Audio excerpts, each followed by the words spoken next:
Bonjour à tous. Alors, bienvenue sur ce webinaire de présentation des propositions du comité du label ISR pour l'évolution du référentiel. Je suis Pauline Becquet, directrice générale de l'Institut de la finance durable. L'IFD assure le secrétariat du comité du label ISR, qui est une mission qui nous a été confiée par le ministère de l'économie et des finances.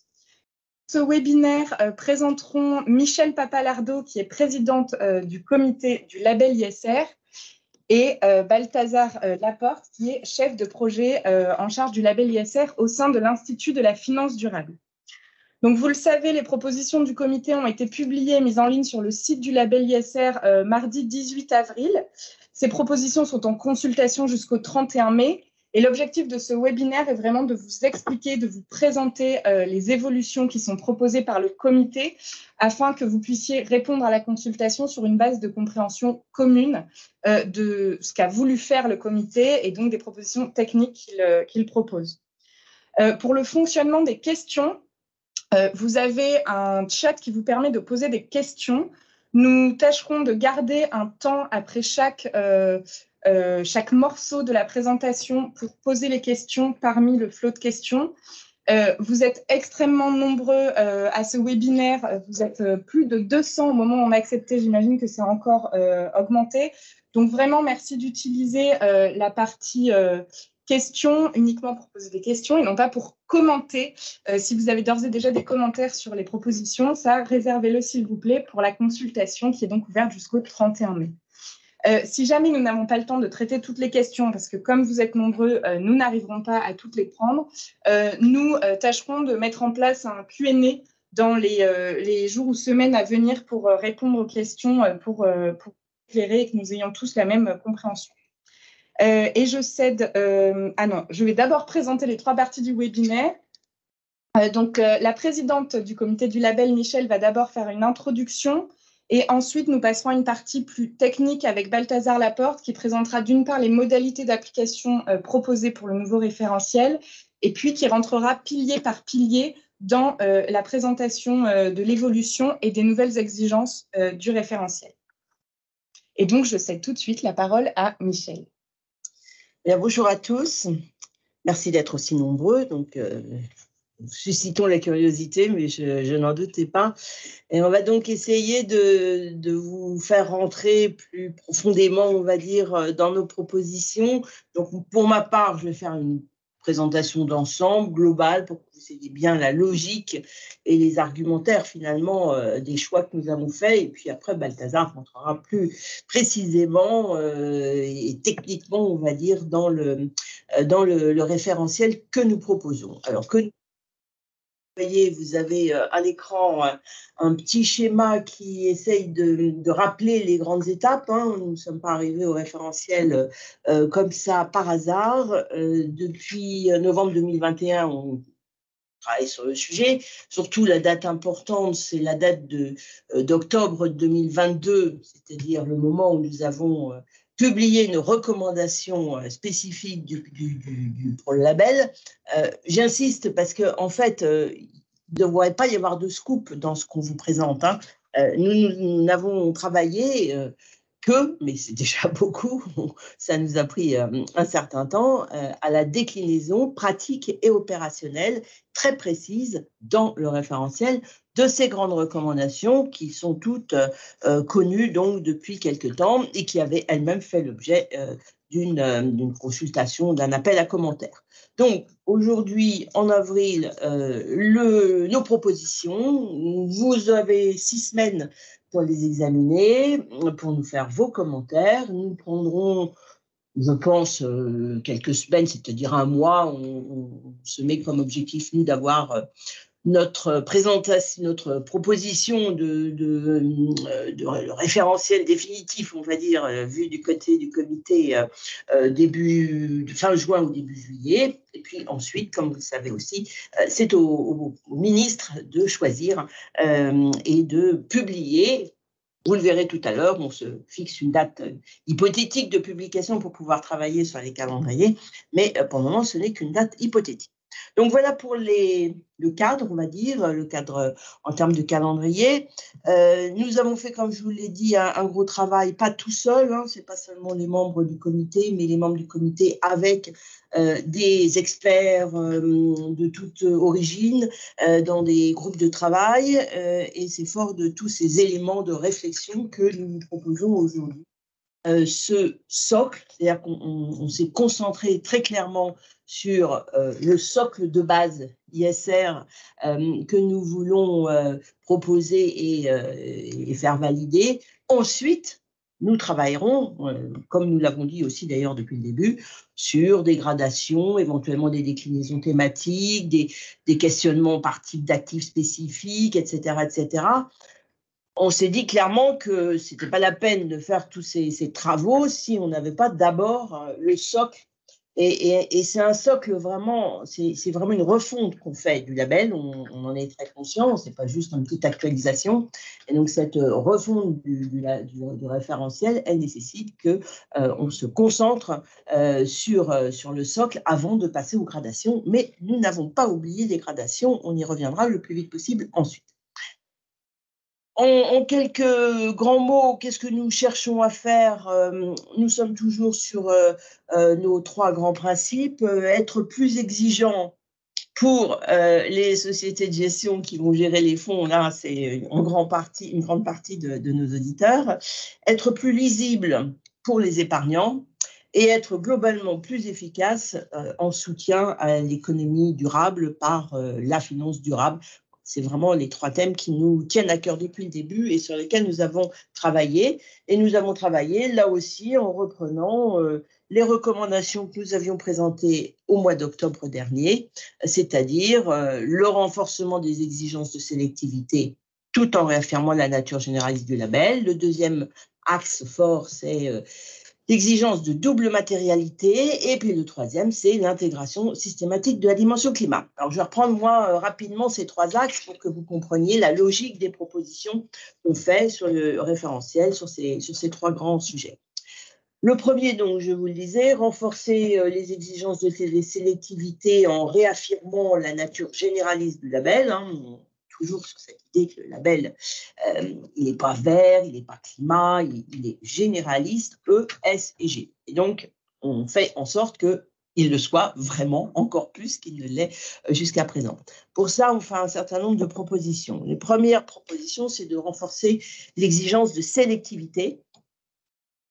Alors, vous le savez bien, on a 2 approches en fait possibles dans le label actuellement, soit ce qu'on appelle best in class un peu rapidement, soit l'amélioration de notes. Sur ces 2 approches, on s'est efforcé de mettre plus de sélectivité, notamment en passant d'un taux de sélectivité, alors adapté bien sûr aux 2 approches, qui passerait de 20 à 30%, ce 30% intégrant les exclusions dont nous allons parler tout à l'heure. Donc, c'est déjà un premier point, cette augmentation du taux de sélectivité qui, d'ailleurs, conduira peut-être à revoir pour certains la méthode adaptée. Autre point donc très important dans ce premier axe, c'est le fait d'affirmer cette nature généraliste et pour cela d'avoir un moyen d'être sûr que les 3 dimensions E, S et G sont bien prises en compte. Ils sont bien prises en compte de manière équilibrée dans les choix que vous faites, parce que je pense que je parle beaucoup à des sociétés de gestion, mais en fait aux choix que les fonds font dans leur exercice de sélectivité. Alors pour ça, on souhaite que les notes ESG soit équilibré et qui est au minimum comme poids pour chacun des piliers ESG, un poids de 20%. Après, à vous au fond de choisir, est-ce que ce sont 3 notes équilibrées autour chacune de 30% ou bien est-ce que vous donnez une priorité à un sujet plutôt que par un autre? Mais en tout cas, l'idée, c'est qu'on ait bien ces 20% qui soient systématiquement minimum pris en compte dans la note ESG pour être sûr qu'il n'y a pas d'impasse et qu'on ne se retrouve pas avec des émetteurs qui sont très bons sur certains sujets et mauvais sur d'autres. Deux autres sujets importants toujours dans ce point. Le premier, c'est les exclusions. Il n'y a pas d'exclusion, vous le savez, aujourd'hui dans le référentiel. Là, on en met sur les 3 dimensions, E, S et G. Alors, sur l'environnement, c'est celles qui font le plus parler, c'est clair. On s'est concentré sur les sujets climat et même plus spécialement sur les sujets énergie. On y reviendra tout à l'heure. Donc, sur les sujets environnement, on exclut le charbon, les fossiles non conventionnels et on a aussi des règles en matière de production d'électricité sur les émissions de gaz à effet de serre des kilowattheures qui sont produits. On reviendra tout à l'heure plus précisément, c'est pas la peine que je rentre moi dans le détail, la manière dont sont calculées et mesurées ces exclusions. Le deuxième thème, c'est bien entendu les exclusions aussi sociales, hein, on en a prévu, alors le tabac, les armements controversés, les droits humains, et puis sur le G, on a aussi des éléments concernant la coopération fiscale, on va dire, et puis tout ce qui est lutte contre le blanchiment et la lutte contre le terrorisme. Donc, ça, c'est vraiment une innovation. Hein. On intègre définitivement, enfin en tout cas, on propose d'intégrer définitivement des exclusions, ce qui viennent encore augmenter, bien entendu, la sélectivité. Et dernier point, qui n'est pas le moindre, mais je pense que les gestionnaires de fonds en sont très conscients sur ce premier axe d'exigence, c'est de rendre beaucoup plus opérationnel et on va dire contraignante, parce que plus précisément défini, les outils des démarches ESG. C'est-à-dire les controverses, l'engagement et le vote. Je ne rentre pas non plus dans le détail, vous verrez, on a essayé à chaque fois, pas bien sûr de normer parce que ce n'est pas possible et puis que ce n'est pas l'objectif, mais essayer d'homogénéiser un peu plus les démarches de manière, et ça, c'est ça qui nous guide à chaque fois, de manière à ce que les certificateurs aient vraiment le moyen d'interroger, de faire des réserves, s'il y a des réserves à faire, bien entendu, en tout cas d'avoir des vrais points d'appui pour discuter avec les gestionnaires de fonds sur ces 3 éléments qui sont très importants et auxquels on donne, notamment à l'engagement, à un certain nombre d'endroits, un poids très particulier. Donc voilà pour le premier axe. Vous voyez, il y a beaucoup de choses dans ce premier axe, parfois un peu techniques, mais elles sont toutes ces complexités, on va dire, ont un vrai sens. Et pour certaines, d'ailleurs, elles répondent à des questionnements qu'on avait sur le label précédent et qui avaient quelques faiblesses, on va dire. Donc, on essaye de les corriger.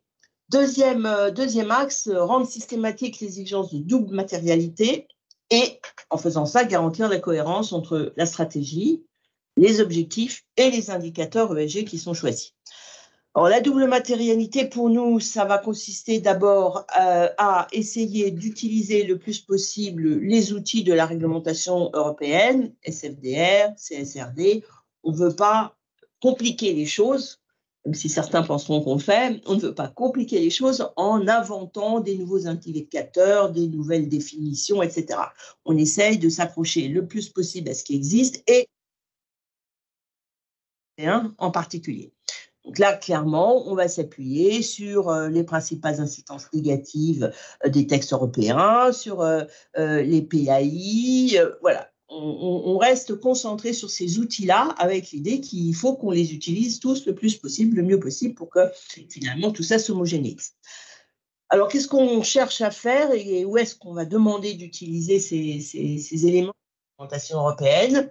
Il y a deux niveaux, on va dire. D'abord, on souhaite que les fonds eux-mêmes se positionnent, en tout cas sachent où ils en sont sur les principales incidences négatives donc de la SFDR. Et donc, ça signifie que pour chacun des émetteurs, pour chacun de leurs investissements, ils sachent quelles sont leurs positions sur ces principales incidences négatives. Je ne crois pas qu'il y en a, ils ont une dizaine, une douzaine. On est sur des sujets qui restent assez globaux, mais qu'il est important d'examiner dans l'environnement, dans le social et dans la gouvernance, ce qui permet d'avoir une vision finalement des principales incidences négatives du fonds lui-même.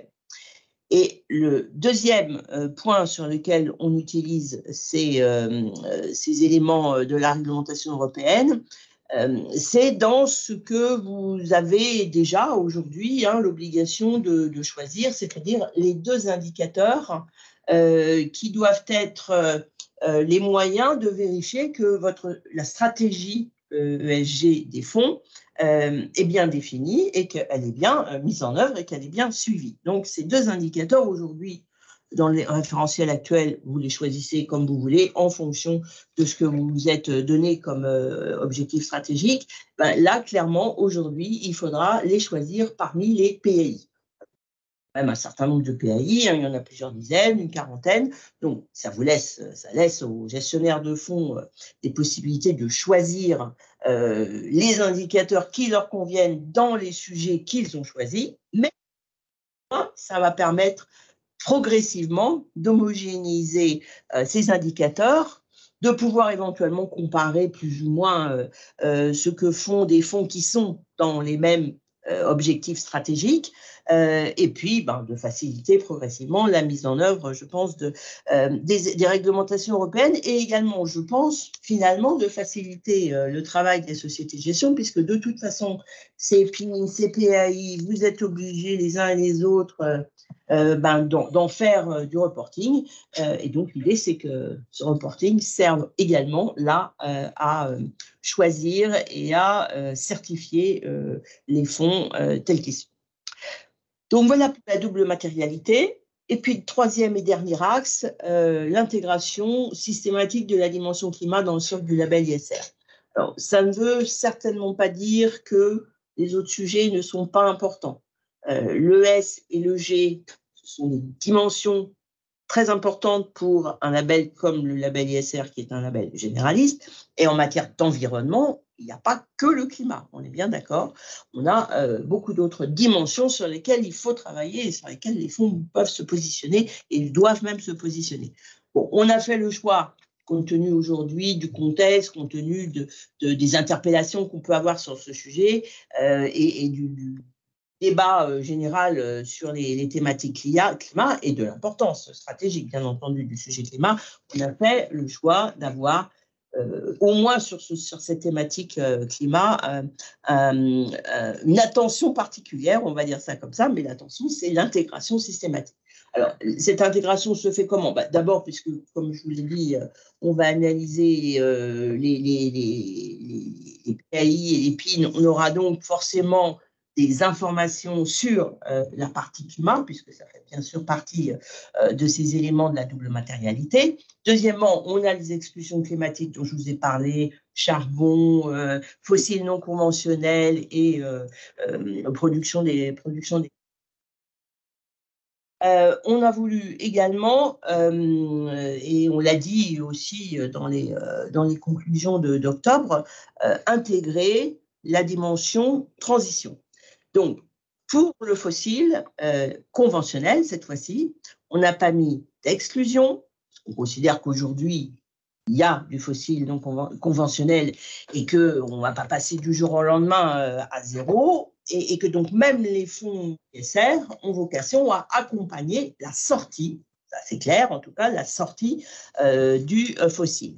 Et pour ça, bien, on a essayé de systématiser, ou en tout cas d'exprimer, ce qui nous a pris un peu de temps et qui n'est pas forcément évident et qui est plutôt innovant, d'exprimer ce que ça signifie que d'avoir une transition énergétique et d'être capable, parce que c'est ça surtout notre problème, d'être capable de le vérifier. Donc, on s'est concentré d'abord sur certains secteurs, les secteurs à fort enjeu qui sont là aussi, eux, définis très clairement à travers des codes NAS par la réglementation européenne. Et ces secteurs à fort enjeu vont faire l'objet de notre part d'une vigilance renforcée.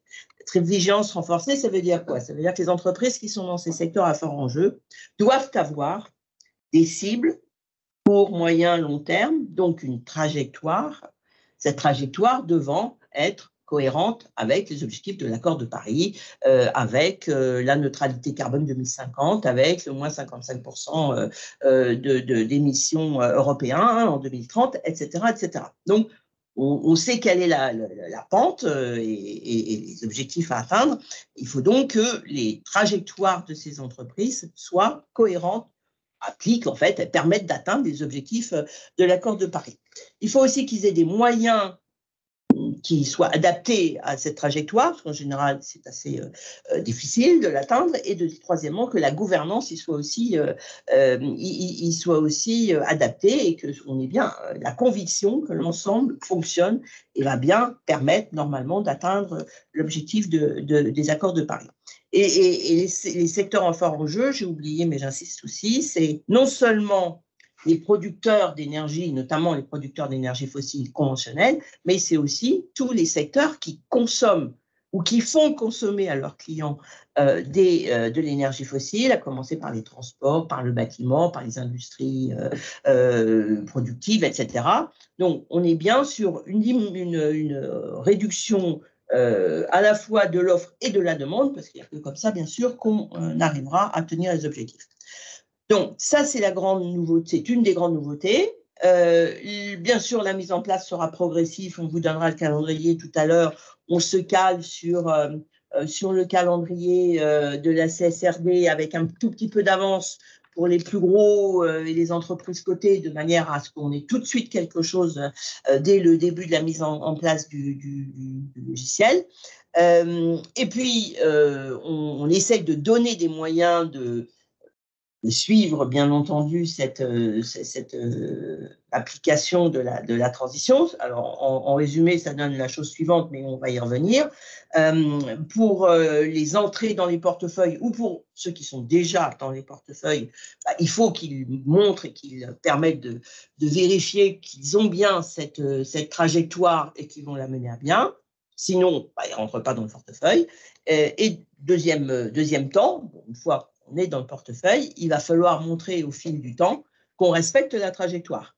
Et donc, si on ne respecte pas la trajectoire avec les résultats que l'on obtient, eh bien, les gestionnaires de fonds doivent utiliser les procédures, cette fois-ci, de l'engagement. Je vous ai dit qu'on les avait renforcées, de l'engagement pour qu'on puisse vérifier qu'effectivement, ces démarches d'engagement permettent d'atteindre la trajectoire. Si ce n'est pas le cas, après un certain temps, on sait bien que ça ne peut pas se faire d'un claquement de doigts, mais si ça ne fonctionne pas, on exclut là aussi l'entreprise qui n'a pas tenu sa trajectoire. Ça, c'est pour ceux qui sont dans les secteurs à fort enjeu. Pour ceux qui ne sont pas dans les secteurs à fort enjeu, on va aussi leur demander de travailler sur ces sujets-là, mais bien sûr avec beaucoup moins, en tout cas pour le moment, beaucoup moins d'exigences. Mais il y a quand même aussi un effort à faire d'apprentissage, d'utilisation de ces outils, de vérification qu'ils existent, avec un intérêt particulier que l'on va porter au secteur financier, mais là, de manière quand même moins précise, on va dire, que ce qu'on met sur les secteurs à fort enjeu aujourd'hui. Voilà pour nos trois axes, les principales évolutions, nouveautés, etc., qui, je suis sûre, vous font vous poser des tas de questions sur la manière dont on va pouvoir mettre tout ça en place. Et donc, c'est Balthazar qui va y revenir. Je voulais vous rappeler deux points. Un dont je vous ai déjà parlé, ça c'est le socle. On verra pour les gradations ultérieurement, une fois que le socle sera fixé, j'espère, dans quelques semaines. Et deuxièmement, tout ça a vocation à évoluer. Hein, on n'a pas fait évoluer le référentiel de manière très régulière. C'est pour ça qu'on est obligé là de faire une véritable refonte et pas simplement une adaptation ou une actualisation. Et donc, on souhaite très clairement, côté comité, qu'on puisse réviser, actualiser le référentiel au fur et à mesure qu'il va y avoir des progrès qui vont être faits dans la réglementation européenne, dans la mise à disponibilité des données et dans le reporting d'une manière générale. Voilà les grandes lignes. J'espère que c'était à peu près clair. Je ne sais pas si nous avons déjà quelques questions. Il y a déjà quelques questions, mais assez techniques sur des points du référentiel. Donc, je propose qu'on rentre et je les poserai à ce moment-là. D'accord. S'il n'y a pas de questions générales, vous avez à peu près compris où on veut aller, eh bien, effectivement, on va passer au sujet plus pointu, on va dire, et plus technique. Très bien. Alors, allons-y. On va regarder d'abord les modalités d'application du référentiel pour que vous ayez une visibilité sur la période d'adaptation et sous combien de temps est-ce que les fonds devront s'adapter. Avant de rentrer de façon concrète, voilà les hypothèses qui sont prises par le comité dans l'ensemble de ces dates. Ce qui est prévu, c'est une publication des propositions finales du comité du label à destination du ministre qui est décisionnaire, comme l'a rappelé Michel, avant l'été, donc courant juillet. Le comité espère une publication finale du référentiel V3 validé donc par le ministre fin septembre, ce qui permettrait potentiellement une entrée en application officielle de ce référentiel V3 début 2024. Donc l'ensemble des dates qui vont être mentionnées à partir de maintenant sont bien sûr hypothétiques et seront modifiées et adaptées en fonction de la date de publication finale du référentiel V3. Commençons du coup directement les modalités d'application qui sont proposées pour les premières labellisations, donc les fonds qui n'ont jamais obtenu le label. Ce que propose le comité du label pour ces fonds-là, c'est de suspendre les labellisations entre la date de publication et la date d'entrée en application du référentiel. Durant cette période, les demandes d'éligibilité pourront être réalisées, les audits pourront être planifiés, mais ils ne pourront pas être réalisés avant l'entrée en application de la V3.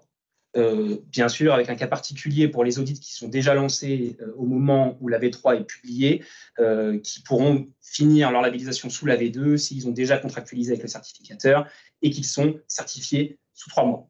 Et voilà, ce qu'il faut retenir pour les premières labellisations, c'est que bien sûr, on est en V2 jusqu'à la date de publication. Les labellisations sont suspendues à compter de la date de publication et les labellisations reprennent dès lors que le référentiel V3 entre en application. Regardons maintenant les fonds qui sont déjà labellisés, donc l'ensemble du stock. On s'intéresse ici à la fois aux audits de suivi et aux audits de renouvellement du label. Ce que propose le comité, vu la refonte qui est proposée du label et l'ensemble des nouvelles nouveautés, c'est de mettre en place une période d'adaptation de 1 an à compter de la date de publication pour les fonds qui sont déjà labellisés. Donc concrètement, l'ensemble des audits de suivi et de renouvellement seront réalisés entre la date de publication et la date d'entrée en application. On reste bien sûr selon la V2, comme on fonctionne aujourd'hui, à partir du moment où le référentiel rentre en application, donc la date hypothétique du 1er janvier 2024.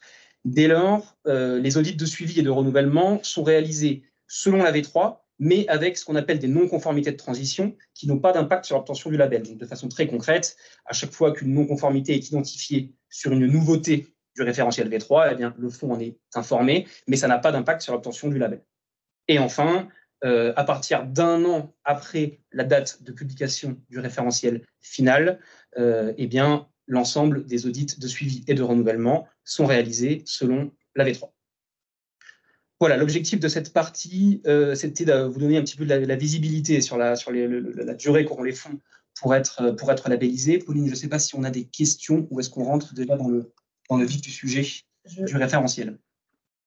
C'est encore des questions techniques, donc que je poserai au moment. Je vois pas de questions sur les modalités d'application. Très bien.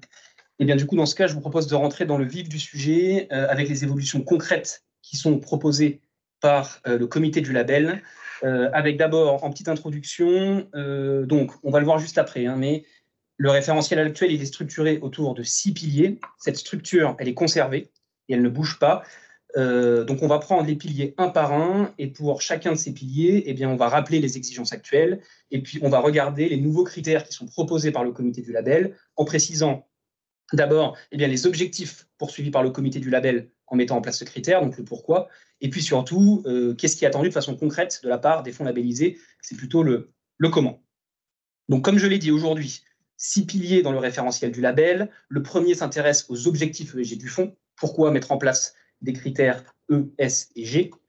Le deuxième s'intéresse à la méthodologie d'analyse ESG des émetteurs. Donc là, on s'intéresse de façon individuelle comment est-ce que chaque émetteur est analysé sur les 3 dimensions ESG. Le troisième pilier s'intéresse, lui, à la construction du portefeuille et la façon dont l'ESG vient influencer la construction du portefeuille. Un quatrième pilier sur l'engagement ESG et le vote. Le pilier numéro 5 sur les sujets de transparence, donc c'est plutôt les moyens de communication auprès des investisseurs et puis les sujets plutôt contrôle du RCCI. Et enfin, le pilier 6 qui s'intéresse au suivi des performances ESG avec aujourd'hui la publication des 4 indicateurs E, S, G et droits humains. Et puis, comme l'a mentionné Michel, l'engagement de performance sur 2 de ces indicateurs.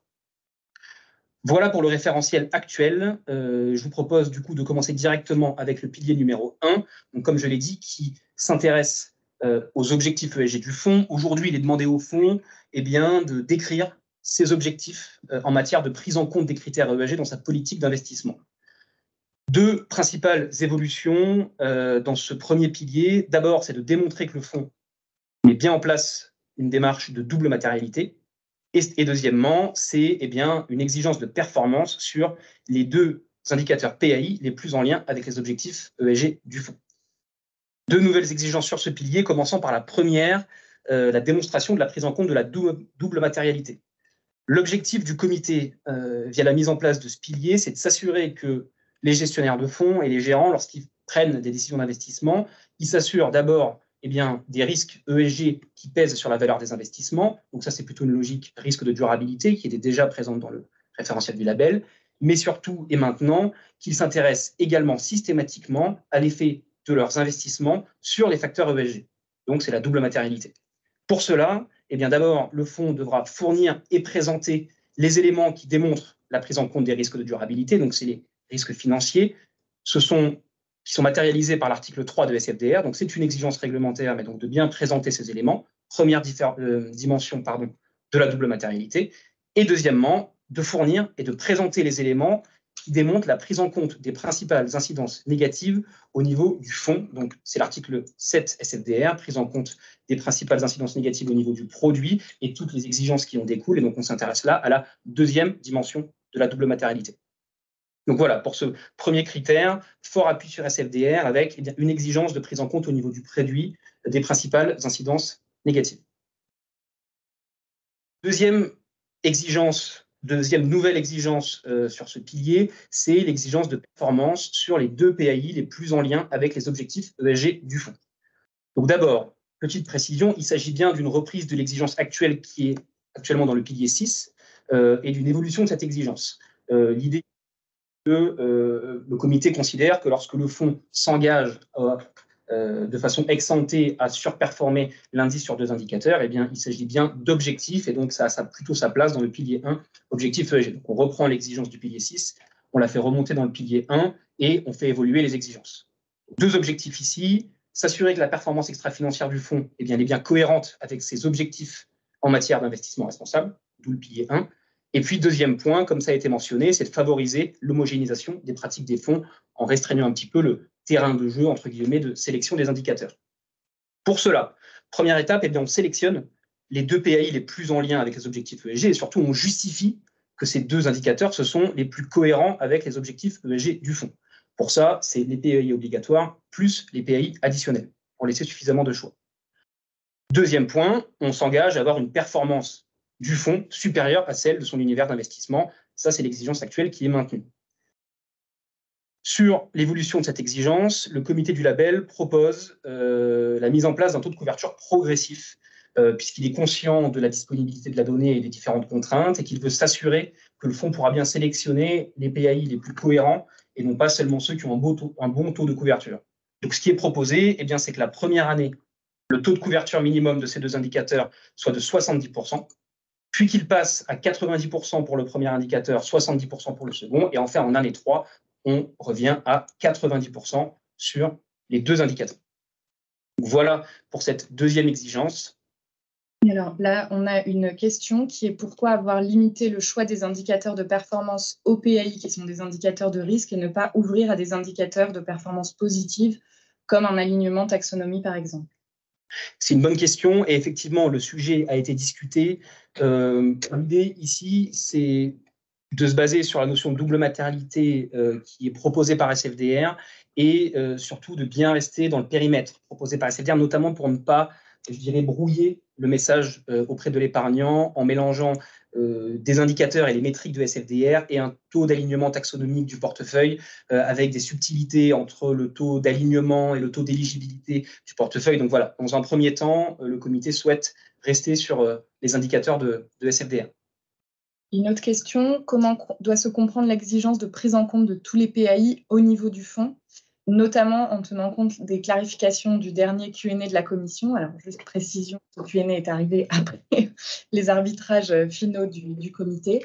Mais la question est, cela implique-t-il un plan de mitigation pour chacun des PAI? Et dans ce cadre, quelle est la différence avec le DNSH dans le cadre d'un article? C'est une bonne question. La question du DNSH a effectivement également été posée. C'est des notions sur lesquelles on attend effectivement des précisions de la part de la commission. Typiquement, sur le sujet du DNSH, le comité du label a choisi à ce stade de ne pas se positionner sur cette notion en attendant d'avoir des précisions du comité du label, d'où l'importance d'évolution du référentiel de façon plus régulière. La façon dont le fond doit prendre en compte les principales incidences négatives de façon concrète, on va en parler de façon un petit peu plus précise dans le cadre du pilier 2, donc j'y reviendrai juste après. Et juste une dernière question avant de passer à l'autre pilier. Est-ce que les deux PAI choisis doivent être sur des piliers différents, comme c'est le cas actuellement entre ESG et droit humain? Très bonne question. Non, le comité a fait le choix de ne pas conserver cette exigence pour la raison suivante. L'objectif, c'est que le fonds sélectionne les deux PAI les plus cohérents avec sa stratégie. Et donc, le comité considère qu'un fonds peut considérer que les deux indicateurs les plus pertinents sont des indicateurs environnementaux ou sociaux, par exemple. Donc, non, effectivement, il pourra être sélectionné deux PAI sur le même pilier. En revanche, il n'est pas possible de sélectionner deux indicateurs qui ont la même unité de mesure. Par exemple, de dire je prends les émissions totales et ensuite je prends l'intensité carbone. Ça ne fonctionne pas, bien sûr. Il faut que ce soit quand même deux indicateurs différents. Et si je peux compléter sur ce sujet et sur le fait d'avoir effectivement changé un peu cette règle par rapport aux deux piliers, c'est que comme on a avec notre dispositif de 20%, 20%, 20% sur le E, le S et le G, on s'efforce d'avoir collectivement, systématiquement, un peu plus d'équilibre en fait entre les trois piliers.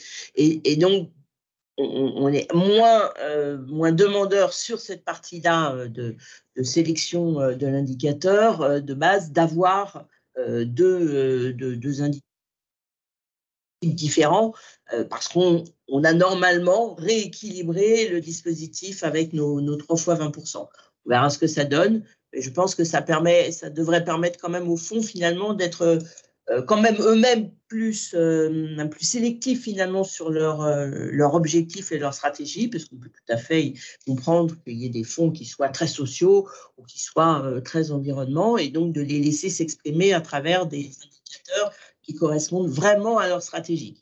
On est vraiment très demandeur que les PAI soient vraiment des marqueurs forts de la stratégie, du fonds, toujours dans cette idée de meilleure lisibilité aussi pour les épargnants. Je vous propose du coup de passer maintenant au second pilier, donc qui traite du sujet de la méthodologie d'analyse ESG des émetteurs. Donc aujourd'hui, ce qui est demandé au fonds labellisé, eh bien, c'est de décrire cette méthodologie d'analyse ESG, notamment les outils qui sont utilisés, donc que ce soit la notation ESG, les outils plus qualitatifs ou quantitatifs, et puis les moyens qui sont mis en œuvre par la société de gestion, la composition des équipes, le recours à des données externes, etc. 4 nouveautés sur ce pilier 2. D'abord, une exigence de présentation et de démonstration de la cohérence de l'univers d'investissement initial. On va y revenir. Deuxièmement, et ça fait le lien avec la question qui a été posée, une analyse de l'ensemble des principales incidences négatives dans le cadre du processus d'investissement. Troisièmement, la prise en compte des enjeux climatiques et notamment l'analyse des plans de transition qui a été évoqué en introduction. Et enfin, tout un sujet sur l'identification, l'analyse et le suivi des controverses. Donc, 4 nouveautés. Je vous propose de commencer directement par la première, donc la cohérence de l'univers d'investissement initial. Ce que cherche le comité par ce critère, c'est de s'assurer que cet univers il soit bien représentatif de la politique d'investissement du fonds. Cet univers, il est utilisé pour calculer de nombreuses normes d'exigence du label, et donc c'est très important qu'il soit bien représentatif et comparable au fonds. Et donc de s'assurer, deuxième objectif, eh bien, qu'il n'y ait pas de biais qui permettrait d'abaisser les exigences du label. Pour cela, 2 règles qui sont demandées au fonds labellisé et proposées par le comité du label. D'abord, c'est de démontrer que cet univers, il est construit de façon systématique, c'est-à-dire de façon non discrétionnaire. Les entreprises ne sont pas ajoutées une à une, mais on a bien des règles qui permettent de définir cet univers. Par exemple, les valeurs européennes dans une certaine borne de capitalisation ou autre, ou le recours à un indice, par exemple, à un univers. Mais voilà, qu'on ait bien des règles systématiques. Premier point, pour la composition de l'univers. Deuxième point, c'est d'opérer un rebalancement des pondérations de cet univers afin de s'assurer qu'elle soit cohérente avec celle du fond sur 3 dimensions, les dimensions géographiques, sectorielles et de capitalisation. En fait, concrètement, ce que cherche le comité, c'est que si on prend par exemple sur un fonds monde, eh bien, qu'il y ait une part comparable de valeur européenne dans l'univers d'investissement et dans le fonds, qu'il y ait une part comparable de valeur industrielle dans l'univers d'investissement et dans le fonds, et qu'il y ait une part comparable de moyenne capitalisation dans le fonds et dans l'univers d'investissement. Encore une fois, pour s'approcher le plus possible d'un univers d'investissement qui soit comparable et donc qui rende les normes du label, de sélectivité, etc., les plus pertinentes possibles. Petit cas particulier pour cet univers d'investissement initial et ses règles de définition, notamment dans le cas des fonds thématiques durables. Beaucoup de questionnements sont remontés pour le cas spécifique de ces fonds qui ont parfois des difficultés à répondre aux exigences du label et notamment sur la définition de cet univers. Donc dans le cadre de cette refonte, le comité entend ces points et donc propose dans un premier temps, et donc dans le cadre de la refonte, d'adapter les règles pour ces fonds de définition de l'univers investissable. J'y reviens juste après. Et donc, dans un second temps, comme l'a dit Michel juste avant, eh bien, de travailler sur la gradation du label et donc potentiellement une mise en place d'une déclinaison thématique. Mais en tout cas, ce qui est proposé dans le cadre de cette refonte, eh bien, c'est d'adapter les règles pour que les fonds qui soient capables de démontrer que ce sont des fonds thématiques durables, eh bien, puissent constituer leur univers de la façon suivante. D'abord, c'est de constituer ce qu'on va appeler un univers initial thématique non durable. En fait, c'est d'identifier toutes les entreprises qui sont en lien avec le thème, de façon durable ou non, via des bornes de chiffre d'affaires, etc. Là-dessus, à ce stade, le comité n'est pas prescriptif. Mais en tout cas, d'identifier toutes les entreprises qui sont en lien avec le thème. Deuxième étape, mettre en place une méthodologie d'analyse qui permette de définir le caractère durable des activités qui sont en lien avec la thématique choisie. On peut avoir un lien avec le thème sans y contribuer de façon durable. Et donc là, l'idée, c'est vraiment d'avoir une méthodologie qui permette d'identifier les activités durables en lien avec le thème. Troisième étape, cette méthodologie, du coup, permet d'identifier les émetteurs qui ont une activité qui est non seulement en lien avec le thème, mais qui en plus est durable. Donc ça permet de constituer un univers thématique durable. Et enfin, on s'assure que pour passer de cet univers thématique non durable à l'univers thématique durable, on ait bien une réduction de cet univers. Donc, on respecte le seuil de sélectivité qui était à 20% et qui va passer à 30%. On y viendra juste après. Comme je l'ai dit, à court terme, voilà ce qui est proposé. Bien sûr, dans un second temps, le comité, dans le cadre des gradations, pourra travailler à quelque chose de plus précis et dédié. Voilà pour l'univers d'investissement. Deuxième exigence, l'analyse de l'ensemble des principales incidences négatives dans le cadre du processus d'investissement. Ce que cherche à faire le comité avec ce critère, c'est de s'assurer que le fonds analyse bien tous les potentiels effets négatifs des entreprises sur l'ensemble des thématiques de durabilité qui sont identifiées comme prioritaires par SFDR. Donc, ce sont ces principales incidences négatives. Donc, ça complète un petit peu la question de tout à l'heure.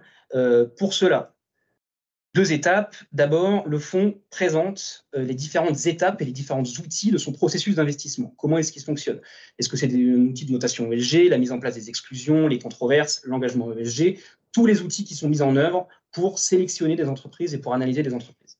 Et deuxièmement, d'être capable de démontrer que chaque principale incidence négative fait l'objet d'une attention particulière dans le cadre de l'application de ce processus. Et pour ça, le fonds peut se baser bien sûr sur l'indicateur de mesure qui est proposé par SFDR, mais aussi sur les différents outils de son processus d'investissement, une combinaison d'exclusion et de gestion des controverses, une analyse qualitative dans le cadre de la notation ESG. Le comité n'est pas prescriptif, mais il veut que chaque entreprise analysée soit checkée et analysée sous l'angle de l'ensemble de ses principales incidences négatives. Voilà pour ce second point. On arrive à la prise en compte des enjeux climatiques. Donc c'est une très grosse nouveauté du label, comme l'introduisait Michel tout à l'heure. En plus, du coup, sur ce sujet climatique, de la prise en compte des PAI et puis de la mise en place de critères d'exclusion dédiés, on en parlera juste après, le comité propose de mettre en place une analyse spécifique des plans de transition des acteurs sur la partie climatique. Pourquoi? D'abord, pour encourager la logique de transition, ça a été dit tout à l'heure, on autorise l'investissement dans certains secteurs à fort enjeu sous conditions d'exigence spécifiques. Deuxième objectif, c'est de focaliser les efforts sur les entreprises qui ont un rôle crucial à jouer dans l'atteinte des objectifs climatiques, pour qu'elles aient bien un plan de transition qui soit crédible. Et enfin, troisième objectif, c'est de mettre en place ces exigences de façon progressive, tout en étant conscient des problématiques d'accès à la donnée. Concrètement, qu'est-ce qui est attendu de la part des fonds labellisés? Eh bien, d'abord, c'est d'identifier si l'émetteur fait l'objet d'une vigilance renforcée. Ça a été dit en introduction, 2 critères cumulatifs pour identifier ces émetteurs. D'abord, un critère sectoriel. Pour cela, prendre du coup le code NAS principal de l'émetteur et vérifier s'il correspond à l'un des 9 secteurs à fort impact climatique qui sont définis par SFDR. Donc, c'est dans le règlement délégué de SFDR, plus précisément, que sont identifiées les sections NAS A, H et L. Donc, on retrouve dedans les industries extractives, la construction, le transport, qui sont du coup considérés comme des secteurs à vigilance renforcée. Deuxième critère cumulatif, si l'acteur fait partie d'un de ces secteurs, eh bien on regarde si il répond et correspond aux critères de taille progressive pour s'intéresser d'abord aux grosses entreprises. Donc, dans un premier temps, c'est les grosses entreprises cotées, puis alignement avec le calendrier de CSRD. Quand on a pris ces 2 critères, eh bien, on a identifié si l'émetteur fait l'objet d'une vigilance renforcée. Si c'est le cas, eh bien, le fonds doit être capable de démontrer que cet acteur fait bien l'objet d'une vigilance renforcée pour être en portefeuille. C'est l'objet de la slide suivante. Donc, on s'intéresse d'abord à tout nouvel investissement. L'objectif ici, c'est de s'assurer du coup que ces acteurs qui ont de forts enjeux climatiques, donc qui font l'objet d'une vigilance renforcée, encore une fois, eh bien, ils aient bien un plan de transition crédible vis-à-vis des accords de Paris. Pour cela, ce qui est demandé au fond, c'est de produire, dans le cadre de l'analyse de l'ESG, eh bien, une partie dédiée à l'analyse du plan de transition climatique de l'émetteur sur les 3 dimensions, cible, moyen, gouvernance, et d'être capable de conclure que le plan est dans sa globalité cohérent avec les objectifs de l'accord de Paris. Donc, ça a été dit tout à l'heure, hein, sur la cible, l'objectif, c'est de regarder sur les 3 scopes, 1, 2, 3, qu'on ait bien une trajectoire qui soit définie par les différentes cibles, qui soit cohérente avec les objectifs climatiques, baisse des émissions en 2030, neutralité carbone 2050, objectif de l'accord de Paris, que les moyens qui soient mis en œuvre soient cohérents pour atteindre les cibles, donc soit des plans d'action, les ressources financières, etc. Et puis, bien sûr, que la gouvernance qui soit mise en place est bien crédible pour mettre en place ce plan. Les politiques internes, la composition des organes de direction, le reporting, etc. Tout ça en s'appuyant le plus possible sur des cadres de référence qui sont reconnus. Donc, on a bien sûr les cadres de référence qui viennent garantir la qualité de la donnée, CSRD, ISSB, TCFD, etc. Les cadres de référence méthodologiques, la façon dont on analyse les plans de transition, notamment la méthodologie ACT ou celle de Climate Action 100+.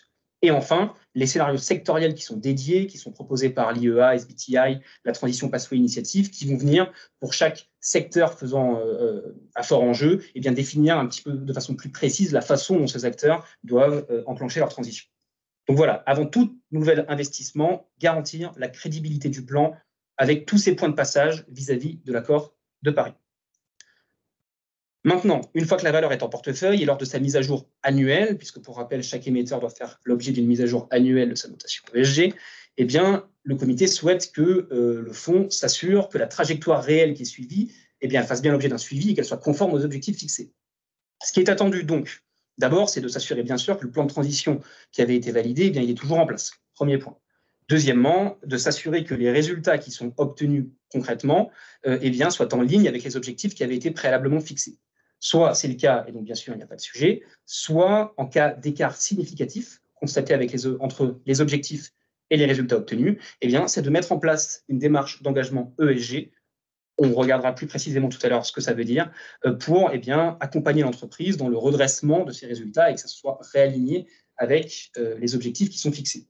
À l'issue de l'acte d'engagement, après l'utilisation du processus d'escalade, si la trajectoire n'est pas respectée, la valeur doit sortir du portefeuille.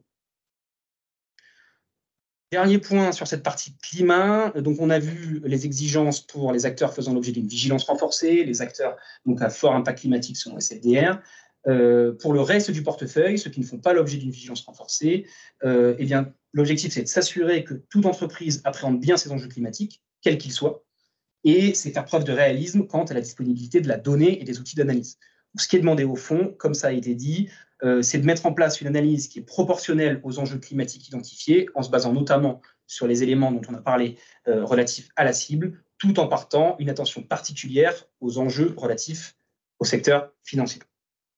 Voilà pour le reste du portefeuille sur cette partie climat. Dernière nouveauté dans ce pilier 2 méthodologie d'analyse, c'est l'identification, l'analyse et le suivi des controverses. Objectif du comité, mettre en place, exiger la mise en place de procédures qui soient robustes pour vraiment utiliser les controverses comme des outils d'alerte.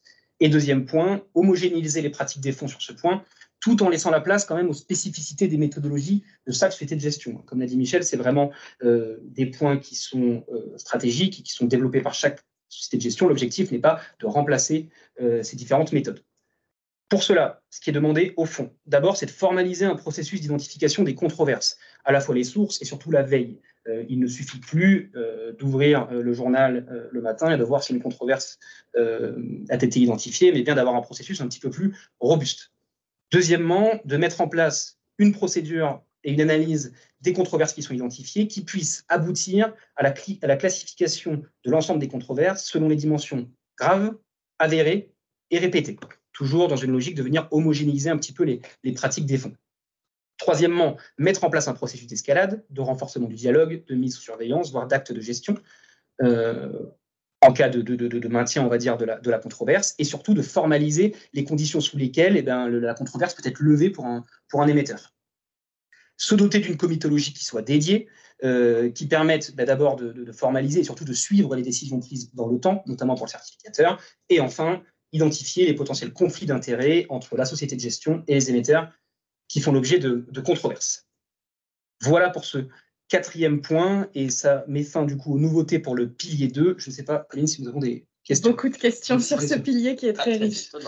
Alors, des questions d'abord sur la question de l'univers d'investissement. Donc, je vais en poser plusieurs questions à la suite. Comment comprendre l'exigence de pondération par la valeur d'entreprise de l'univers versus la pondération dans le fond dans le cadre des fonds obligataires? Une autre question qui est plus une remarque, j'avais dit pas de remarque, mais donc qui est quand même formulée sous forme de question, alors je la pose, qui dit que l'utilisation d'une méthodologie en market cap engendre des biais sur les petites et moyennes entreprises qui ont généralement des notes ESG moins élevées que les large caps, notamment lorsqu'on utilise des indices qui comprennent les trois types de market cap. Et donc la question est, est-ce l'ambition du label ISR de limiter le financement des petites et moyennes entreprises? Une autre question sur l'univers, la construction de l'univers non discrétionnaire exclut également le cas des IPO. Et enfin, comment, pour un fonds fixed income, concrètement, comment cela se traduit puisque le market cap n'a pas de source? Oui, alors j'ai l'impression que la première et la dernière question se rejoignent un petit peu, le cas notamment des fonds obligataires. Donc, dans le cas des fonds obligataires, l'idée est de se baser sur la valeur d'entreprise lorsqu'elle est disponible, et lorsqu'aucune des informations, donc ni capitalisation ni valeur d'entreprise n'est disponible, et bien d'avoir recours à la méthode en nombre, tout en justifiant l'utilisation de cette méthode. Ça fait le lien vers la deuxième question. Effectivement, que ce soit la méthode en capitalisation et la méthode en nombre, les deux ont des avantages et des biais potentiels. Ça a bien été identifié par le comité du label. L'objectif, c'est d'homogénéiser les pratiques des fonds. L'objectif n'est en aucun cas de limiter l'investissement vers les petites et moyennes capitalisations, mais bien d'homogénéiser les pratiques des fonds en utilisant et en restreignant l'utilisation à une méthode. Et enfin, sur la troisième question, les règles discrétionnaires, en réalité, il y a toujours une poche de 10% de l'univers dans laquelle on autorise l'ajout discrétionnaire de valeur, notamment du moment que leur note ESG est suffisante, justement pour que les fonds puissent investir dans des valeurs qui rentreraient, par exemple, effectivement sur les marchés. Donc, le cas est bien sûr embarqué et ce sera bien sûr possible de travailler sur les IPO. Alors, ensuite, une question plus spécifique aux fonds thématiques. Les critères pour les fonds thématiques durables peuvent être très complexes d'un point de vue opérationnel à mettre en place. Par ailleurs, l'univers thématique peut sensiblement évoluer en termes de secteur, de géographie, etc. Quelle est la raison de la mise en place d'une approche spécifique pour ces fonds thématiques? Comment ne pas limiter les possibilités d'investissement en lien avec la thématique? Alors, je ne suis pas sûr de comprendre la dernière partie de la question. En revanche, l'idée ici, le constat qui a été fait, c'est que de définir un univers avec des règles systématiques dans le cas d'un fonds thématique, c'est très compliqué puisqu'il existe peu d'indices, par exemple, thématiques, ou en tout cas pas pour toutes les thématiques. Et donc, en mettant en place les premières règles pour l'ensemble des fonds, eh bien, ça reviendrait à rendre quasi impossible la définition de l'univers pour les fonds thématiques. Et donc, l'objectif du comité ici, c'est, comme je l'ai dit, dans un premier temps, laisser possible la labellisation des fonds thématiques en les laissant construire de façon discrétionnaire leur univers, c'est effectivement lourd d'un point de vue opérationnel, mais l'idée, c'est quand même de mettre en place des règles de chiffre d'affaires, par exemple, et de nombreux fournisseurs de données proposent aussi aujourd'hui la possibilité d'identifier les acteurs en fonction de leurs activités. Donc ça, c'est dans un premier temps. Et ensuite, de travailler de façon plus en détail sur une méthodologie plus adaptée et plus profonde, une modification plus profonde, dans un second temps, via la gradation ou le label à branche. Et on fait un premier effort. On est conscient que ça ne va pas s'adapter à toutes les fonds thématiques, on en est bien convaincu, mais on se dit que pour certains, les aménagements qu'on propose vont permettre de rentrer dans le label sans trop de difficultés parce qu'on aménage un peu les choses. Et on ne peut pas trop aménager tout en faisant des efforts, à l'inverse, pour rendre les définitions d'univers plus exigeants, systématiques, etc. Donc c'est clair que, comme je le disais, on travaillera sur ces sujets-là, dans un second temps, quand on sera clair sur notre socle, ce qui ne devrait pas trop tarder, et que donc toutes les informations, les commentaires qui vont monter sur ces sujets nous seront utiles. Ensuite, pas mal de questions sur l'évaluation des plans de transition, avec des questions, remarques là encore, donc, qui disent comme il n'y a pas de benchmark, de sociétés de gestion peuvent avoir une opinion différente sur la réussite ou non du plan de transition, ce qui signifierait que l'une d'elles va faire de l'engagement et l'autre non. Une question qui nous demande si nous allons préciser les scénarios de référence utilisables pour s'assurer de n'avoir que des scénarios 1,5 degrés. Et une autre question plus précise qui demande si des cibles validées par SBTI ou GFunds sont acceptées. Alors, pour répondre à la première partie de la question, effectivement, aujourd'hui, et le comité en a discuté, il n'est pas possible il n'est pas possible, en tout cas, il a fait le choix de ne pas être prescriptif sur le résultat de l'analyse d'un plan de transition. C'est une analyse qui est encore trop récente et sur laquelle il n'y a pas de consensus. C'est d'ailleurs le cas aujourd'hui pour la méthodologie d'analyse ESG, où il y a effectivement également de l'hétérogénéité dans les méthodologies.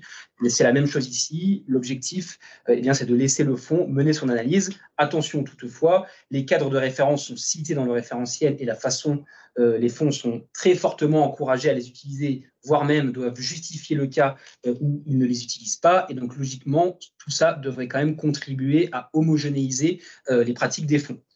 Ça fait le lien du coup avec la deuxième question sur les cadres de référence qui sont utilisables. Ils sont effectivement listés dans le référentiel. Alors, ça n'est pas exhaustif. En revanche, ce sont ceux qui sont reconnus aujourd'hui par le comité du label. Le fonds peut tout à fait justifier l'utilisation d'un cadre de référence qui soit équivalent du moment qu'il le justifie auprès du certificateur. Encore une fois ici, le comité est conscient qu'il ne peut pas être trop prescriptif, mais veut quand même donner les bonnes pratiques qui ont été identifiées pour au mieux donner des directions au fond, tout en laissant suffisamment de place à l'innovation et puis à la méthodologie d'analyse de chacun des fonds. Une dernière question sur ce pilier. En ce qui concerne les fonds investissant dans des obligations, doit-il être uniquement issu d'obligations convertibles ?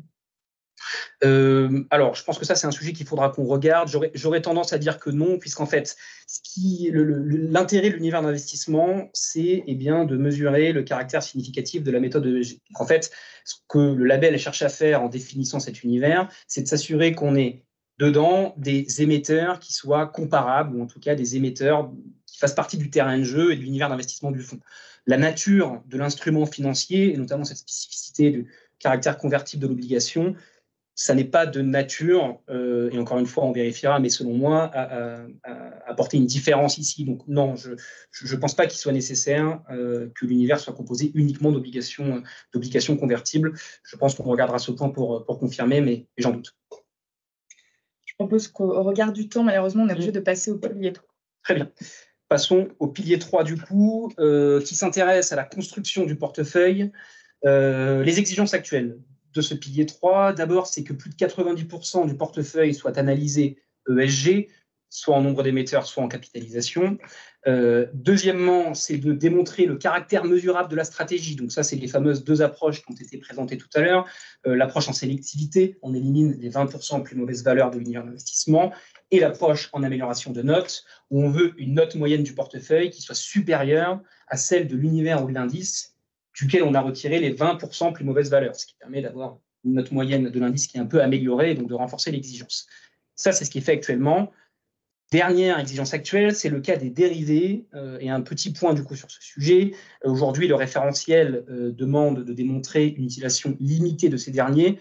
Le comité sur le sujet des dérivés a fait le choix, dès le début des travaux, de ne pas remettre le sujet des dérivés au sein des travaux, justifiant qu'il était nécessaire de faire un travail en profondeur sur le sujet. Donc, je rappelle ce qui est autorisé aujourd'hui dans le label, les règles actuelles qui ne bougeront pas. Dans le cas des dérivés utilisés à titre de couverture, ils sont autorisés du moment que les caractéristiques ESG du fonds ne sont pas modifiées. Donc, ça ne dénature pas la caractéristique ESG du fonds, plutôt. Et les dérivés à titre d'exposition ne sont autorisés qu'à caractère exceptionnel et provisoire. Par exemple, pour faire face à une forte augmentation de passifs, donc le temps d'avoir la liquidité pour reconstruire les positions. Mais en aucun cas, les dérivés à titre d'exposition ne peuvent être utilisés de façon continue et répétée. Ces règles-là sur les dérivés, elles ne changent pas, puisque je sais que nous avons eu des questions sur ce sujet. Les nouvelles exigences du pilier 3. D'abord, prise en compte minimale de 20% de chacune des dimensions dans la notation, ça a été présenté tout à l'heure. Deuxièmement, restriction de la méthode de calcul à la pondération par capitalisation. Troisièmement et quatrièmement, on renforce les exigences relatives à l'approche en sélectivité et en amélioration de notes. Et enfin, la mise en place de critères d'exclusion. Donc, je vais passer assez vite sur ces trois dimensions ESG, hein, ça l'a déjà été dit. L'objectif est d'éviter qu'on puisse faire l'impasse sur l'un des piliers. Dorénavant, la notation, le modèle de notation devra prendre en compte à minima 20% chacun des trois piliers. Je ne reviens pas plus en détail, je pense que ça a déjà été bien présenté.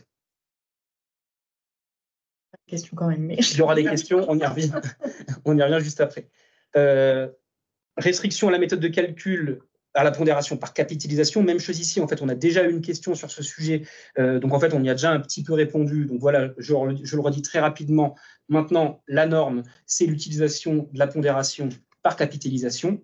La méthode en nombre ne sera utilisable que lorsque l'information de capitalisation ou de valeur d'entreprise n'est pas disponible pour une part importante de l'univers. Je ne reviens pas là-dessus, à moins qu'on ait des questions ensuite.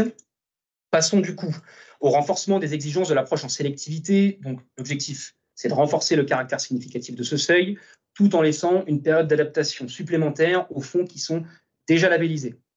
Comment cela se traduit? Pour l'approche en sélectivité, donc la première approche, eh bien, c'est d'éliminer les 30% plus mauvaises valeurs de l'univers d'investissement en se basant sur les exclusions et la notation ESG. Donc aujourd'hui, on est à 20%, on passe à 30%. Donc, on prend l'univers, on enlève les valeurs qui sont exclues, on enlève les moins bonnes notes ESG jusqu'à atteindre 30%. Et donc, toutes ces valeurs, le fonds s'engage à ne pas y investir pour valider le caractère significatif et cette approche. Cette augmentation du taux, elle va se faire de façon progressive pour les fonds déjà labellisés. Donc, on parle là vraiment d'une clause d'intériorité. On est directement à 30% pour les nouveaux fonds. En revanche, pour les fonds qui ont déjà le label, eh bien, à date de publication officielle du référentiel, donc hypothétiquement, le 30 septembre 2023, on reste à 20%, c'est la période d'adaptation. Un an plus tard, on passe à 25% pour les fonds déjà labellisés. Et un an plus tard, on passe à 30%. Voilà pour l'approche en sélectivité. Concernant l'approche en amélioration de notes, deux premiers objectifs, même chose que précédemment, le caractère significatif, on laisse une période d'adaptation. Mais nouveauté dans le cadre de cette approche en amélioration de notes, le comité veut s'assurer que les émetteurs en portefeuille qui font partie des moins bien notés de l'univers, soient accompagnés par le fonds dans leur démarche d'amélioration. Je m'explique. Aujourd'hui, cette méthode, comme on l'a présentée, elle repose sur la note moyenne du fonds, qui doit être supérieure à celle de son univers amélioré. Du coup, il est théoriquement possible d'investir dans une valeur qui a une note ESG qui est faible et qui fait partie des faibles notations de l'univers. Le comité souhaite laisser cette possibilité. Cependant, dans le cas où le fonds fait le choix d'investir dans ces valeurs qui sont mal notées, eh bien, il souhaite exiger que la société de gestion mette en place un acte d'engagement ESG dans l'objectif d'accompagner ces entreprises dans l'amélioration de leur notation. Et ça tombe bien, puisque dans le cadre de l'analyse de l'ESG, ils ont identifié leurs points faibles, qui sont très à même à les accompagner, ou en tout cas à leur signifier ce qu'ils attendent d'eux pour qu'ils s'améliorent. De façon très concrète, d'abord, c'est de calculer la note moyenne de l'univers en retirant les 30 plus mauvaises notes du calcul. Donc on est à 20% aujourd'hui, on passe à 30%, on parle bien uniquement des notations, donc je prends tout l'univers, je prends les 30% plus mauvaises notes, je les retire, je calcule la note moyenne sur les 70% meilleures notes, et, eh bien, deuxième point, je démontre que le fonds a une note supérieure à celle de cet univers indice amélioré. Ça, c'est la première nouveauté. Et donc, comme je l'ai dit, dans le cas où les fonds investissent dans les 30% plus mauvaises notes de l'univers, eh bien, mettre en place une démarche d'engagement ESG systématique dont l'objectif est d'améliorer la performance ESG de l'émetteur. Et ici, une petite précision du comité, s'il n'y a pas d'amélioration sous 3 ans, la valeur devra être sortie du portefeuille. Enfin, comme je l'ai dit, cette augmentation progressive du taux, 20 la première année, 25 ensuite, 30 enfin, eh bien, sera également appliquée ici dans le calcul de cette note moyenne de l'univers pour que son augmentation soit faite de façon progressive, encore une fois, pour les fonds qui sont déjà labellisés. Je propose de passer du coup à la dernière nouveauté de ce pilier, pas des moindres, la mise en place des critères d'exclusion. Comme ça a été dit en introduction, l'objectif ici, c'est d'assurer un niveau plancher sur les différentes dimensions ESG en mettant en place un cadre d'exclusion, à commencer par le volet social, avec l'exclusion des émetteurs soupçonnés de violation des droits humains, exposés à l'armement controversé ou à la production et distribution de tabac. Concrètement, ce qui est attendu de la part des fonds, d'abord, c'est d'exclure tout émetteur qui est impliqué dans la production d'armements controversés ou de services spécifiquement dédiés, en se basant sur 5 conventions internationales. Alors, je ne vais pas toutes les citer, elles sont en tirées et puis elles sont dans le référentiel, hein, mais c'est les conventions d'Ottawa et d'Oslo que vous connaissez, des armes biologiques, etc. Deuxièmement, c'est d'exclure tout émetteur qui est soupçonné de violation grave et ou répétée des principes du Pacte mondial des Nations Unies, hein, donc il y a une dizaine de principes, dont certains traitent spécifiquement du sujet des droits humains. Tout émetteur en violation de ces principes est exclu. Et enfin, sur le volet social, exclure tous les émetteurs dont plus de 5% du chiffre d'affaires provient de la production ou de la distribution de tabac ou de produits contenant du tabac.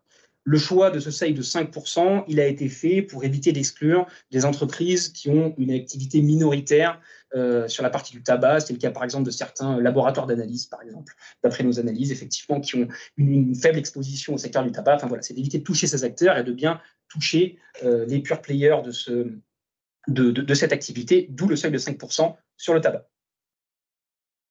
Passons maintenant au volet environnemental. Donc, l'objectif, c'est d'exclure les émetteurs impliqués dans le charbon, le fossile non conventionnel et les producteurs d'électricité dont les émissions de gaz à effet de serre sont trop élevées.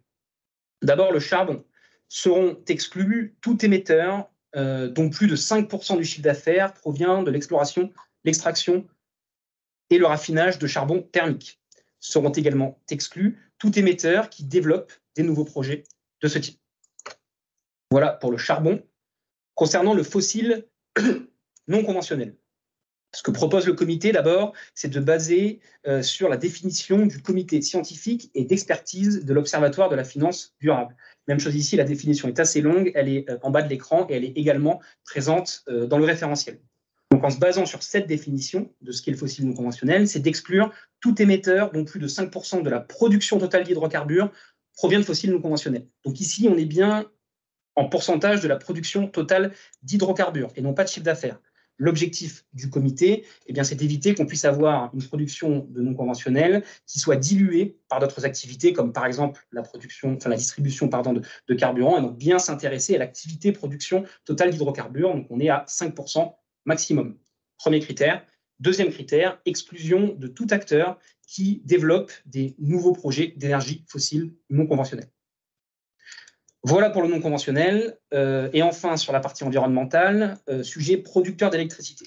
Ici, de façon très concrète, le comité propose que les fonds exclut tout émetteur dont l'activité principale est la production d'électricité, donc on s'intéresse bien là aux utilities, et dont l'intensité carbone de l'activité de production d'électricité dépasse les seuils ci-dessous, donc qui sont rentrés en dur dans le référentiel. Ce sont des données issues de l'Agence internationale de l'énergie, et donc très concrètement, nous sommes sur le reporting 2025, et bien, pour pouvoir entrer en portefeuille, l'entreprise doit émettre moins de 291 grammes de CO2 par kilowattheure produit. Enfin, sur le volet gouvernance, toujours sur les exclusions, comme ça a été dit en introduction, l'objectif c'est d'exclure les acteurs qui sont considérés comme non coopératifs à des fins fiscales, qui ont des lacunes en matière de lutte contre le blanchiment, financement du terrorisme ou sur le sujet corruption. Donc on a deux parties ici sur la gouvernance, on a le sujet émetteur et puis on a le sujet titre souverain. Donc d'abord, pour les émetteurs, exclure tout émetteur dont le siège social est domicilié dans les États suivants. Donc on parle bien de la domiciliation ici du siège social. Dans les États qui sont sur la liste de l'UE, de l'Union européenne, des pays et territoires non coopératifs à des fins fiscales. Cette liste, elle est disponible sur Internet, le lien est également disponible. Donc, lors de la dernière mise à jour, on a 16 pays sur cette liste, comme par exemple les Bahamas, les îles Vierges britanniques, le Panama, la Russie, etc. Vous pourrez aller voir, encore une fois, tous les liens sont disponibles dans le référentiel. Première liste. Deuxième liste de pays exclus, donc d'émetteurs dont le siège social est dans ces pays, les listes grises et noires du groupe d'action financière, le GAFI. Donc, on est plutôt sur un sujet ici, lutte contre le blanchiment d'argent, financement du terrorisme. Aujourd'hui, il y a 3 juridictions sur la liste noire, Corée du Nord, Iran, Birmanie. Il y en a 23 sur la liste grise, donc notamment les Émirats arabes unis, la Syrie, etc. Encore une fois ici, les listes sont disponibles publiquement et mises à jour régulièrement. Vous trouverez les liens dans le référentiel. Voilà pour les émetteurs. Maintenant, si on regarde les titres souverains, eh bien, on a d'abord ces deux premières listes que je ne représente pas, qui s'appliquent également pour les titres souverains. Et s'ajoute à ça l'indice de perception de la corruption, donc qui est publié par Transparency International et qui s'intéresse et qui évalue surtout le niveau de corruption dans le service public, qui est une note de 0 à 100, 100 étant la meilleure note, 0 la moins bonne. Et bien là, le comité propose d'exclure les obligations souveraines de tout État dont la note, l'indice de perception de la corruption, est strictement inférieure à 40 sur 100. Voilà pour les exclusions sur la partie gouvernance. On arrive à la fin de ce pilier 3. J'imagine que nous avons des questions. Il y a vraiment beaucoup de questions, donc je suis désolée par avance, on ne va pas pouvoir tout traiter. Alors, au départ, sur l'équilibre des 3 piliers ESG, il y a beaucoup de questions sur pourquoi avoir imposé un poids minimum pour chaque dimension et ne pas suivre, par exemple, la logique européenne du DNSH. Une question qui va un peu dans le sens, qui dit quid des fonds thématiques qui seraient 100% environnementaux ou sociaux, par exemple, comment gérer cela. Oui. Voilà, sur la première partie. On y répond du coup. Oui. Effectivement, le label ISR est un label généraliste, comme ça a été rappelé en introduction. Donc, il n'est pas question de faire l'impasse sur l'une des dimensions. Donc, l'idée, c'est qu'on ait bien une vraie prise en compte de toutes les dimensions. Donc, un fonds thématique dans la notation ESG globale pourra très bien être à 60, 20, 20, mais cependant, le comité ne souhaite pas qu'il y ait d'excellentes valeurs sur la partie environnementale, mais qui ont des pratiques sociales et de gouvernance qui soient de trop mauvaise qualité. Donc, c'est un vrai choix du comité que d'imposer ce minimum sur les piliers. C'est un choix qui a déjà été fait pour le label ISR immobilier. J'ai d'ailleurs oublié de dire que, bien entendu, là, nous ne travaillons que sur le label mobilier et pas immobilier. Mais sur le label immobilier, on a déjà fait un choix de ce type-là, c'est-à-dire d'assurer qu'on avait un minimum de résultats sur tous les piliers. Et là, on est resté exactement dans la même logique avec cette volonté d'avoir un label transversal. On n'est pas sur généraliste, on n'est pas sur un label avec une couleur particulière. Après, les fonds peuvent avoir une couleur particulière, c'est bien sûr, c'est même probable, mais pas le label en lui-même tel qu'il est aujourd'hui. Alors ensuite, on a pas mal de questions sur les exclusions et notamment des fossiles non conventionnels. On s'y attendait avec des questions qui vont dans les deux sens. Certains nous demandent pourquoi avoir simplement exclu le développement de nouveaux projets non conventionnels et ne pas aller sur le développement de tous les projets d'énergie fossile. Et d'autres constatent que en faisant le choix d'exclure les nouveaux projets non conventionnels, on exclut de facto aujourd'hui tous les grands énergéticiens pétroliers, alors même que le comité annonce qu'il veut travailler sur la transition. Et donc, cela semble contradictoire avec l'objectif. Et donc, une question en particulier demande pourquoi est-ce qu'on n'a pas introduit des seuils de CAPEX d'investissement dans les énergies renouvelables, comme peut par exemple le faire le label belge. Alors, des réponses un peu générales. D'abord, pourquoi on met les exclusions sur les nouveaux projets uniquement sur le non conventionnel? C'est parce que, comme je l'ai dit, comme l'a rappelé Balthazar, on veut travailler sur la transition et l'accompagnement de la transition. Et donc, dans l'accompagnement de la transition, on va accompagner ceux qui sont sur le fossile conventionnel. On a exclu le non conventionnel parce que non seulement il est très mauvais pour le climat, mais qu'il a en plus des tas d'autres impacts négatifs, notamment sur d'autres dimensions environnementales, et que, comme je le disais, l'ensemble des impacts négatifs nous intéressent. Donc, on a mis cet accent fort sur le non conventionnel, et sur le conventionnel, on veut accompagner la transition. Et bien évident que pour accompagner la transition d'acteurs qui sont des producteurs de fossiles conventionnels, il va falloir qu'ils aient une trajectoire extrêmement dure, extrêmement raide.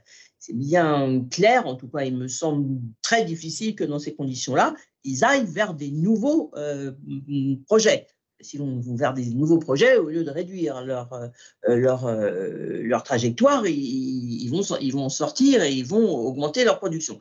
Donc, on ne l'a pas écrit de cette manière-là parce que ça a augmenté les exclusions et que ça affaiblissait ce qu'on essaye de faire sur la partie accompagnement de la transition. Mais en pratique, je ne vois pas comment on peut développer des nouveaux projets de fossiles conventionnels et respecter une trajectoire à 1,5 degré. Ça, c'est la première réponse sur ce sujet-là. Mais je crois que j'ai aussi un petit peu répondu à la première ou à une autre sur pourquoi est-ce qu'on en veut tant aux fossiles non conventionnels. C'est parce qu'ils ont des dimensions impactantes négatives encore au-delà du fossile conventionnel.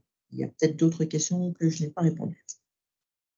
Sur pourquoi ne pas avoir de critères sur le CAPEX? Oui, effectivement. Alors, le point a été discuté. L'objectif sur ces acteurs, le comité, il a identifié du coup le fossile non conventionnel qui n'a pas sa place dans le label, comme vient de le dire Michel. Les autres acteurs, ils rentrent bien sûr dans l'analyse des plans de transition à vigilance renforcée, tel que ça a été décrit tout à l'heure. Et dans ce cadre-là, bien entendu que pour un acteur qui fait du fossile conventionnel, pour que son plan de transition soit crédible, il y aura probablement des CAPEX relativement importants dans les scénarios sectoriels, etc., et dans l'analyse sur ces fameux CAPEX verts. Donc en fait, il n'y a pas de seuil dans le référentiel, puisqu'il s'agit de l'analyse de transition, mais on peut quand même s'attendre à ce que, quand elle soit faite de façon sérieuse, eh bien, on ait des CAPEX importants pour ces acteurs-là sur ces activités plus vertes. Ou bien ils sortent complètement de l'activité production d'énergie et effectivement ils sortent du fossile, mais ils sortent aussi du reste, ou bien ils restent dans la production d'énergie et donc ils vont faire du vert. Donc c'est un peu le même raisonnement. Il faut se mettre dans la tête que l'accompagnement de la transition en elle-même, elle peut avoir des formes très différentes. Chacun va trouver ses solutions de solutions. C'est pas à nous de les indiquer de manière normée. En tout cas, aujourd'hui, on n'est pas en situation de le faire. Mais en revanche, il va falloir démontrer qu'on est bien avec une trajectoire qui tient dans les accords de Paris et qu'en plus, on la respecte. Et donc, on n'aura pas de nouveaux projets. On aura donc, si on continue à faire de l'énergie verte, en tout cas de l'énergie décarbonée, etc., etc. Juste une dernière question, parce qu'elle est revenue plusieurs fois, mais il y en a plein d'autres auxquelles on n'a pas répondu. Donc, encore une fois, on essaiera de faire un Q&A. Est-ce que les exclusions sont prises en compte dans le calcul des 30%? Oui, tout à fait. Alors, il y a deux approches. Dans l'approche en sélectivité, c'est basé sur les notes ESG et sur les exclusions, la première approche. En revanche, l'approche en amélioration de notes, on parle bien d'amélioration de notes, donc on ne s'intéresse qu'à la note ESG des émetteurs. Donc, un émetteur qui est exclu et qui a une mauvaise note ESG, bien sûr, on enlèvera sa note, mais potentiellement, un émetteur qui aura une bonne note et qui n'est pas exclu, ne peut pas être retiré de l'univers de cette façon dans la deuxième approche. Et on est malheureusement obligé de passer au pilier 4.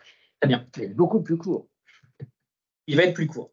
Alors, Engagement ESG, vote, exigence actuelle, eh bien, c'est de publier et de présenter la politique de vote et d'engagement ESG, qui sont deux notions qui sont assez peu différenciées aujourd'hui dans le référentiel, décrire les moyens qui sont mis en œuvre et puis présenter les résultats qui sont obtenus.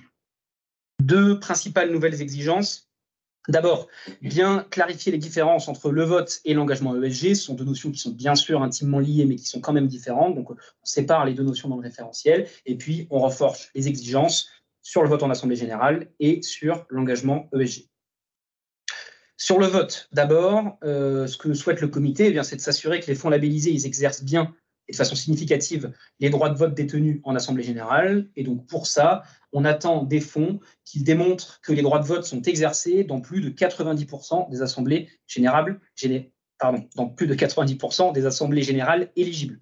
Donc, celles pour lesquelles le fonds détient des droits de vote, évidemment dans le cas des fonds obligataires ou dans le cas des investissements récents pour lesquels les droits de vote auraient déjà été détachés, par exemple, ça ne rentre pas en compte dans le calcul, mais dès lors que le fonds détient des droits de vote, eh bien, le comité souhaite qu'il vote à plus de 90%, tout en mettant en place un calendrier progressif, là pour l'ensemble des fonds, et pas seulement les fonds déjà labellisés, pour l'ensemble des fonds, pour accompagner la mise en place quand même de cette exigence.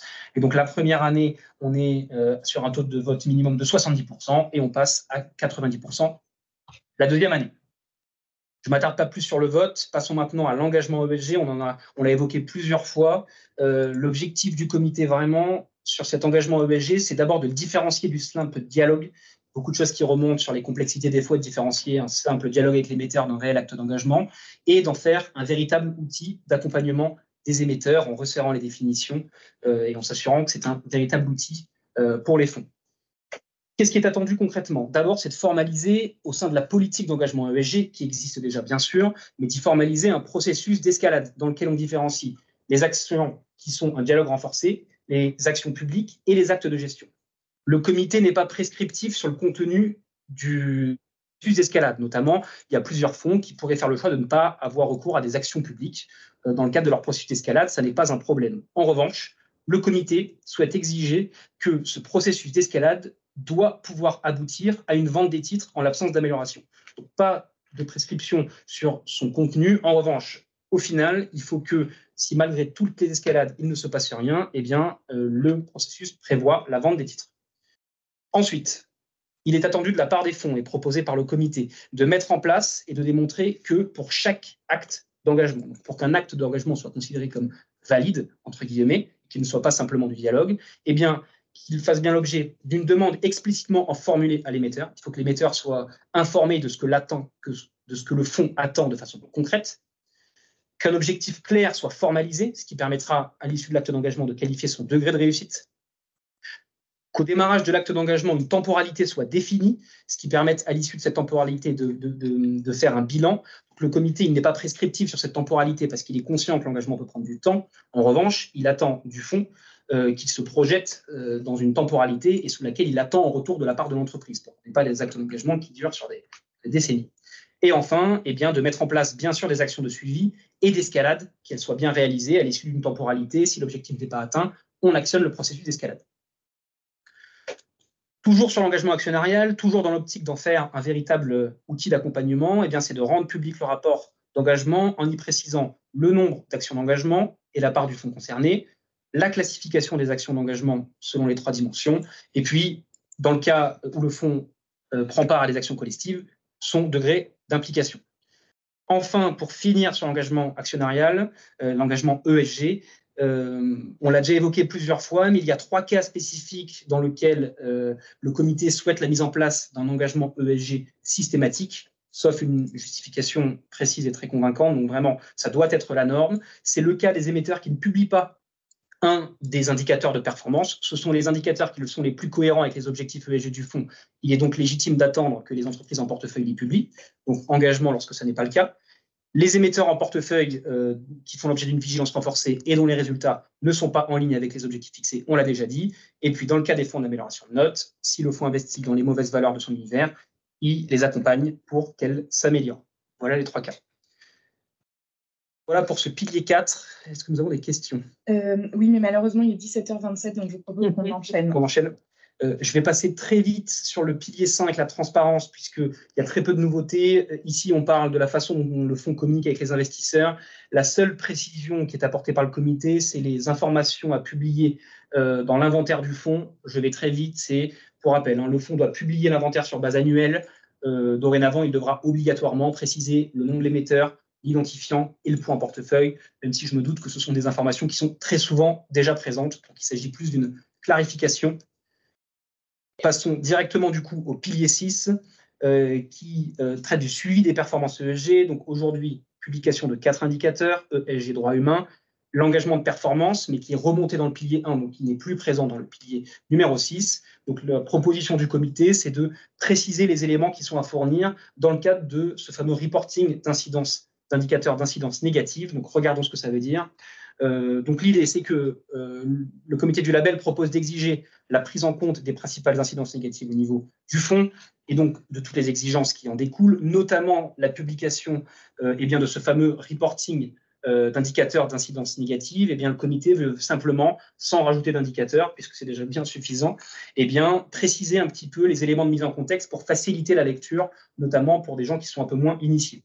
Et donc, la proposition, c'est d'exiger pour chaque indicateur le taux de couverture du fonds, la méthode de calcul utilisée dans le cas où ce n'est pas précisé par SFDR, puisque pour la majorité des pays aujourd'hui, c'est le cas, les difficultés qui sont rencontrées, les explications et éventuellement les objectifs qui sont fixés, en tout cas un commentaire lorsque c'est pertinent, une évolution sur les 3 dernières années du fonds, et puis une comparaison entre le fonds et l'univers de départ, notamment pour les indicateurs qui ne veulent pas dire grand-chose pour le grand public en valeur absolue, pour avoir une base de comparaison sur la performance du fonds.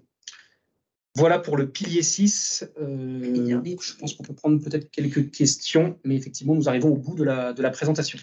Alors, du coup, je reviens sur les questions sur l'engagement. Il y a beaucoup de questions sur comment faire de l'engagement en fonction des classes d'actifs. Donc, comment faire l'engagement lorsqu'on a un fonds ISR obligataire.